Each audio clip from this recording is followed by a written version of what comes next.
Good morning, everyone. Well, let me wish you a belated happy Easter. After all, we're still in the time of Easter, and the whole of this week it is called Easter Monday, Tuesday, Wednesday, Thursday. So we're all having a very substantial Easter. Trust that it was a holy and a blessed one for you, even with our water restrictions and great difficulty. It's tough, and we've got to make a plan. It kind of made me think about, during Jesus' times, they didn't exactly have Umgani water supplying water to them either. I just wondered what kind of water supply they would have had, or even if they had any way of purifying water.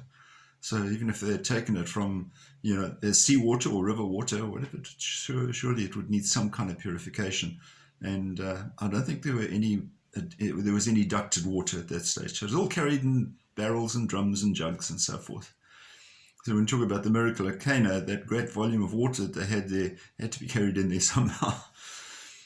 Today, and throughout this week, we're going to be looking at the first readings, all taken from the Acts of the Apostles. And it's interesting that it starts from the time of Pentecost. And clearly, we're not in Pentecost yet.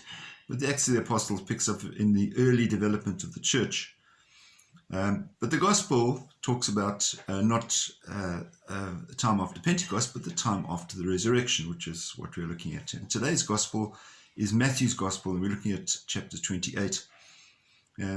What struck me, there's a lot going on in that passage, but what struck me was that when the soldiers who had actually witnessed that the tomb of Jesus was empty, and they went off to go and tell the Jewish leaders, they said, this is what's happened.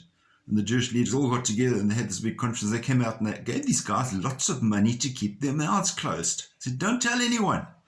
Well, clearly someone did tell somebody because we know about it. But there was corruption and deceit even in those days. One of the allegations they made is that they would have taken the body of Jesus away during the night while the soldiers were sleeping. Now, if that were the case, then you would have thought that the early Christians would have showed reverence for that body, and even where the tomb of Jesus would have been, alternative tomb, that there would have been a great respect shown for that, and we would know about it today. But there's no evidence of that. So one is skeptical about, how it is that they would want or expect anybody to actually follow that belief. So I'll just raise these issues because we live in a time when there's so much corruption, deceit, and dishonesty and so forth going on, and we just need to put ourselves in the presence of the Lord to be able to put our values right and keep ourselves in the presence of the Lord and make all the right decisions and not be drawn into the corruption and deceit of the times. So you have a wonderful and a blessed day, and we'll see you again. God bless. Bye-bye.